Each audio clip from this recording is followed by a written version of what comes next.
One say kumawood no. Sorry to say, I'm paying for man Kelly Agya Koo.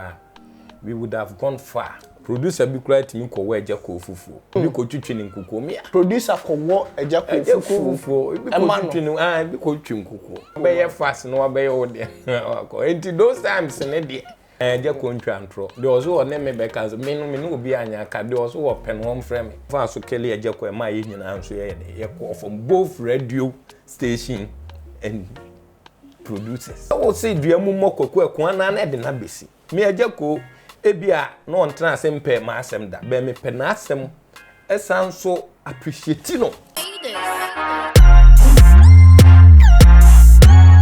Aha, Poleeno Multimedia. So subscribe to the channel now. Like they be make can subscribe it. Now click the bell notifications and anytime you drop any video you get it straight. Call Instagram Poleeno_com. Nico follow you. So they may part of the family. And then me I'm a bra penny senior Salinko. You can't come with the Jumana. My boy Jumama come with the Ejinan. Ubodia untime any name film. Until ne, me never tina. You be chicken come after come with.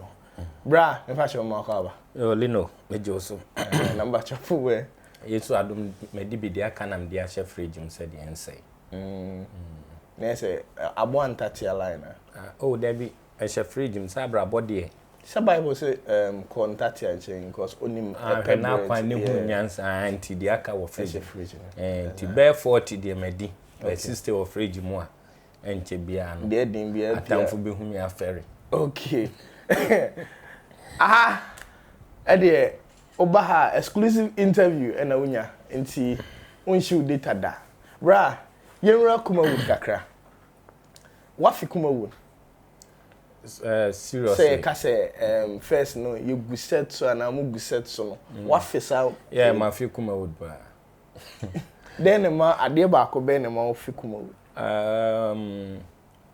Ade ba ko ma me fi kumawood ye say ye nyina ya tu kan akwahye akura bi ase na ye shoot no. Okay. Na wafa o dropping. Okay. On say most of them can say vibrant artists no. Basset so say PM e be share no tua o dropping ma. Welcome nice. Ukura uka so a udru ye also tua ofu ma no wadru no say fa abedru na o na. My face had the okay. Okay. Na all case real crabbias and I'm with fan. I'm case ebia small girls in the fancy on the room. Oh, them be Yami Adom na celebrate work with real crabbias. I want him to me by her. And I say, oh, Agya Koo interview now. Hey, who see I want him to me, Jana, he or Jack of any now. There's a moon and more invite to celebrate. Yeah, not just saying Yami Adom. Okay. Kumawood ye great. See, a basa na mo ho eye mo style say bia ohene mu a kromu hene no aba no abehwem. Lino ma men kan say basa ye munyam hyekese pa. Ena wani nso je. Kire say adwuma na obeye no. Wangu abusuan mu ase. O de fa ne say ohene bia invite wo. Okay. Na wakofi na akobo amane. O free set ne so within the week or 2 weeks na wakodi no. Na wabefie na bebo wa mani akire busuafo se e bia tepaman hene. Okay. Of all you could do tepa you could shoot to invite him when he fee. Na say when you age oh dey mention no. Na say when you age enye easy, enye bad. I quite remember say almost like 7 to 7 years ni muni 6 to 7 years ni na no tumfo say tutu. Okay. Na wadama deshi emitia o echane shematu. Na invite ye wa hemfie na enka wose wokona dru akofna nanim anu wakwa wontuma. Wa izi nemum ye de o mai kwan ma akofna nimu bie. Okay. Na waba na wabechia no. Waba no wabechia no. Oben no aye osei. Easy. Obi abobla pa wosika pa bet. Ontimi koche na no tumfo osei. Na obu mu ase. Ujina kofuna na chi o. Obeka se Salinko dwanum. Mi nwamani. Akofuna na chi na sika ni gina o. Ana ye bie mu amai. No room. Ani e koche anana. Ti adwuma na boa. Hey. acting, concert. Yeah, quite best on our fire with the real kumawood. Early no me that see be say me story the most of the population no obi anim. One Reverend Nasa no bunketia na de me ma Reverend Nasa. Okay. Ema me ko sua adwuma o praise na me sua adwuma o praise media. Okay. Mark Abraham, Sapo Mark Abraham me wo hobe 2 years. Me wo JHS a me be wie school. Ansan matua school su nyina na me kwada so praise media ko sua adwuma editing ne camera shots. Okay. Ti me study usua crew adwuma no class. Oh, me study book wa. Me study book wa. Bernard Melenes Seneya. Okay. One South African Ghanaian, be man be. No praise media. To Reverend Sapo Mark Abraham. Through him, and a Reverend Asapo be record on nyom. No pick me. Was Bernard. O guy we dey no ho ani kampa o. Ano de ma TV3. Wow. Into TV3 na bola rain so pick me on. Okay. Na pa kwasi akon so mi mu. Na to kresa fo betam me. Na dam fo bi so mi mu. So Na kafui e boje me so. wow. Because o coffee would be no anyu obi ama wa mouth some of the scenes you on push you wouldn't go. Yeah. Nti men can say I passed through the superiors. Okay. Nti mra u ko drew kumawood na so ura kumawood. Why mo na ye celebrity say man say omo top and I say ebia utwa na omo nka ho a ye top. Good. Me de no to say ball a man no ball na omo throw no omo friends say. True na we achi na we na achi me fan say ye true me free Kumasi na bedi Accra. Okay. Enti me be ye the mask na me hete ye no. Okay. Nyame ye madoma me hete ye no nyame amadom Nyame adom. Oye madoma me hete ni true me. Okay. To Kumasi. Okay. Enti Miracle Films ho na me kodi.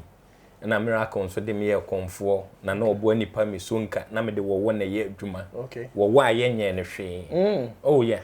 Na ne sen wo ho. Wo wona ye me de wo 12 na ye adwuma. Na unsure because Bra, what bompa and so still ehun wo. I have prayed best so I'm strange because me there to be honest. See Accra no the man you mean to me. Wo ne ho te se o te se nipa wo body ne te se nipa be eno na enwunu be wo so wo mo te se. Na me kura wo de me kura wo nam de ye adwuma. Dem pese mu se na ye tutu wo ne se. Ne symbol ho. Ana ye ma ha ban bi we. Ewiase amanfo ye herbal technicians. Na kan be bisa no. Oye ma ha ban ti nipa na wo ye wo no. Oye no wo sapema. Okay. Na Mr. Kwasi Nyameche Miracle Films Nyame nshira ndadi. Okay. Nyame nshira what? Mahu so woye reviving. Yeah, revival of kumawood. Papa we. Ni patieti ade. Untimi pa asem fa no. Nyame nshira no pa. Ni patieti. Nyanse kula o. Nka papa we besa akọ second. Yeah. Nipa wo ti ade ohun na so. Agile kula. Ya na de mo ho fe o. Mo fa bi nche na mo ntie bi. Exactly. Yeah, kwedu. Only no. Nti sapema tu hanti me na me kura wo no more. Okay. Sa sini minim se Mr. Nyameche benya bi ahwe mama me anka mani beji pa because since then yeah, better try say Poleeno Multimedia and Miracle Films better train common. Ko one Nigerian actor director and directing we were using snakes. Okay. No, you know, Ahaban within 20 minutes or minimum bekeka wasa. Okay. Na etwa. Nti etwa wi ana chese no moja no. Afa. Ti aboa ne ka by mistake no kawa no problem. But Ahaban no we are no man kawa na say no ema obetima kaw. Oya aboa. Okay. And ne mahu eba wo bompa ye de. But still ehun wo mu because who say we aboa we ni memory. Okay. What you say? Enti and de ne hu wo yemu. Ya ye de aboa no ate ye nyina no ne hu ye ewo yemu. Okay. A friend moving your friend me Agya Kasa. Me Agya Kasa. Me Agya Kasa. Na me yisu wo. Ene ye adwuma na boa nipa me sonka. Mara gugu, mara sata, mara sonka. Dialogues na. Ai, shuto Mexican for approve whatever. Snatch me friend. Moaba. Lino ye the short videos me akom no me be selection me okay. bigger quiz comfort colleague okay ana wotali comfort 4 no ye wie the movie abaye ne asofo ne de bepem so ama at least ye hunu se time bia no wo say this spiritual word no wo ho be ye de ya na nyame ne dinkuni enti me ba mu question na obusa ne de celebrities a me beto wo mu no ma me mfa na ase kese pa ma Bill Asamoah okay or entice me okay to the movie field no and I'm kind of fraternity movie field no entice me pass yi nso eboa me your friend say senior ma wayosi okay senior ma wayosi me beto no wo mu okay there were a lot of celebrities and me beto wo mu Saka Brown ni Saka Brown me kan say Agya Koo ba mu no be mimi hu na Agya Koo wo system no emu no em say take be some few months mintimi enka months no bet not less than 3 months okay na me nso me bem Agya Koo rem no ne say na 3 months na wo bem because Agya Koo rem no on say Agya Koo de na yetwitwa na som bi no oni mesi edu no okay Agya Koo de obas media field nim de ache ba sinim no okay see man say o your mate we ye me senior me say school o rem be 3 months na 3 months until that time they na on blow sinim na Agya Koo blow 3 months and because no be ehwe no okay on say miracle de twitwa asomu ne ba ye ne muana sini peja but I don't know miracle work culture center okay culture center no na me wo ho na ye ko rehearsals those time na ye de ko musuo okay ko musuo mo ne papa ya owu wo tema highway so ne ye chia wa aduana ne culture center no nti ye ko bi na ache okay na ache be Agya Koo ba anche na me nso me hurisi mu a echire Mr Beautiful nso ebe hurisi me Mr Beautiful de oba na ekoye nim kra na ekoye nim kra ansa na obeya ni sini bia oye ya bibia no beautiful no ya was beautiful and ma wonya Mr Beautiful nti tama wo be rem ya edi be sen na sen na de blue oh sini nyame ya madoma mbe rest nim ru ana wo se me play on se na Agya Koo wo system ni mo everywhere nti na nka ya Agya Koo since also obetwa okay na damfu bie of friend na Agya on se those time na esine so more okay nti na ne time o de beba na damfu so create de me kire damfu se mo me try boy we ni enhwe because ne nsam geka no ne ho wasre okay no mo de me yes and omo kan se ne ho wasre sa na omo kan se ne ho wasre okay omo kan nkran nti omo kan ma se nyina na omo wasre ka ya jam cafe down ofu ana ye je okay nti nyam ye madom free ho me talent me me yes ni no nti we kan say o gi Agya Koo Agya Koo ana ye de be ma na ye ma me ye ti manje nyese meje mo blog ya mo say on say ade a ye catch you say Agya Koo meboa nti e basa na feeling now dey ye no cry different from say we catch us say because say Agya Koo na e be ye nti say me na me ye de a me kumi ho ya de no sa eyi ne de me na om de me ye okay ti e free ho ko no e na Agyaba ma ye nyina ye adwuma okay okay one feel offended say yes I oh there be say on say enya ade na ye intentional ye because na owo set so on the miracle ne huri no okay miracle ne huri no ansa na Agya ne so kresa for mo be fan movie Africa for fan okay ene na ye adwuma nti ono no na nya ade a onim se obi ye na bro okay ne mum na ya ade a onim se ye normal ten say okay na me wo e bia na kwado so set so okay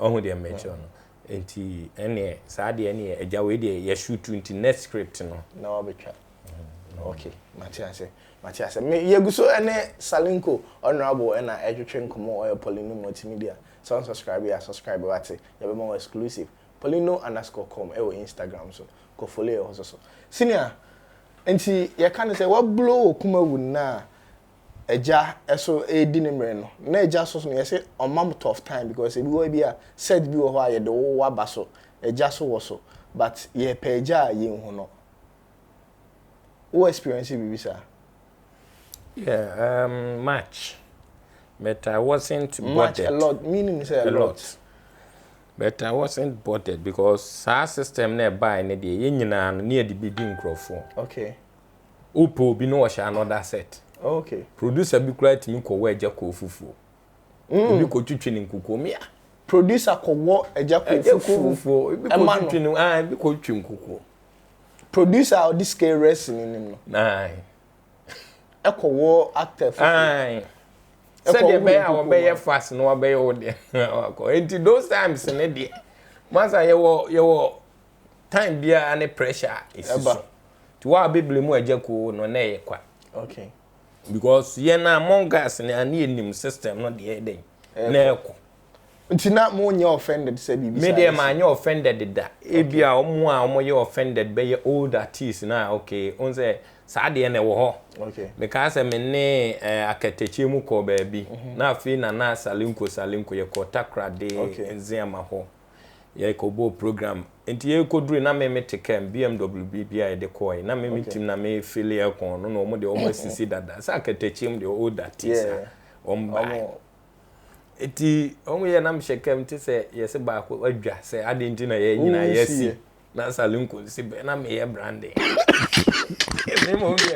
me na artist bebre me chiro branding yeah brand cancer money ade nti ko jo say program start here o mother just artist no more aba okay no afle Zach what is I say o munyina aba no let's over jela no abese ho okay ko woni artist bi bambo mo ye branding no I say we je fans so je fans ye hu de wo no wo de fans no okay aba do try ota obi aje ne de o na de ahwim nipa na ba mo Salina wa no okay me sheka nim na nkwala ne gume ho and was like eh ade no no hye be nkwala ne so gume ka e no so nti na maba program no ni ye fans no hu ya te glass de mo netin na Salinko netin no oh de ameti Salinko ye woni we so ni na wote ye pamo mo ne eno ne stardom yeah enti men kan say me no I adwen so obetwen obi a o feel so won anim chen obetwen ne say me bisa say Agya Koo to da on ma set so on basa old artist ne feel bad say ade nti ne ba betwen ho but adwuma no so emra okay emra ne be won say kumawood no sorry to say empanyin for man kele Agya Koo we would have gone far. Wait, the statement now we're making is too big. So I say kumawood for nkomo ankele Agya Koo no ompanyimfo no omo ankele Agya Koo we could have gone far, we would have gone far. Nti ensema Agya Koo ekeka no omo na bekele Agya Koo ntwantro de ozo o ne me beka me no obi anya ka de ozo wo pen wo mfrem na mention the technicals ya technicalities ya omfa so kele Agya Koo ma ye nyina nso ye call from both radio station and producers. Wow. So we'll say duamu mokoko ekwana na de na besi. Me Agya Koo ebia no ontra asem pe ma asem da. Be me pe na asem esan so appreciate no. Okay. And na only Agya Koo nyu obi a only na free. Oh, Agya ye me bra panyi. Okay. Ko just start a concert party ni ade ye na ye wo fie. Okay. Yeah. Ne ye pe perform ye som. Okay. Eche ni ebe hu nti Agya Koo bela samwa ko musuo Mark Brown. Omunye team ketua mili abrobe mu. Omunye team ketua okoto omo a wasa odu omu di agro. Okay. But Agya Koo, to be specific no. Waje adwuma nesuo. Okay. What I say? Waje adwuma nesuo. Na nipa o ma sika ba mu nso Jones agiman. Okay. J Films. J Films. onso my sika na on na my sika bankrofo botom ka first we senior producer team mo bia akoton de aka wadi okay omra woni fie oba pa no ma wura mu atiase so they never know say if they kill Agya Koo na they will die too so mo kun Agya Koo amom so nanka sini no nka ne kejeti awo Inti why na ka ho ma ekele Agya Koo now say private and no private and confidential those who are among no make us a true so why dey na beba internet ebe hit Salinko say kumawood mpanyimfo na kele Agya Koo no mo anso ayeden akele cause broni eneni na broni da so use pia monko internet nso ho eneni na broni da so use ayi CD enye adwuma cinema enye adwuma yeah akele ye de me wo busam say how is the kumawood and now me catch us say internet what do you call it technology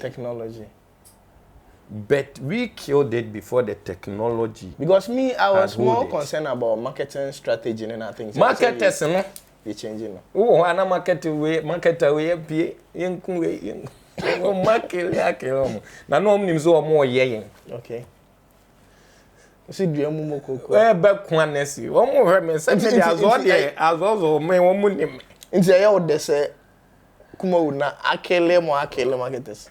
Oh, me kasana mesre nyesa aseme me de. Okay. me obi when it comes to this field na I'm a concert guy. Okay. When it goes to business, I mean business. Okay. Politics, me no politician at all no some questions. I mean kasan stress. I'm a serious person. Okay. So we are concert. We cancel no. Omo mu hwe no. Me I love the internet aspect of the media and fraternity no. Say yeah because it's obi timi gina ba bia satawale kula hey you think you are wise you think you are wise how I go slap you no be to office no ahwe na ni age wanda okay nti wa de we de ye me fe pa nti ma me nka no mo nslibi nti obi be kan say de wa o see kana o se wo sre no obi be fa na say ade no onye serious and I say ebia me de anya say ye o de per se o say nya o de but serious na o sre but obi so be fa na say ebia o ye no concept enye asempa na o ka me yila bi anisi wo me jabet na wo dem ha ye interview se nya asempa me say umi ni de o kan say kumawood producer o ma kele na de nso akele o mo na de nya concept asem ni ye ka okay subscribe to channel no say American na ye nkoye ni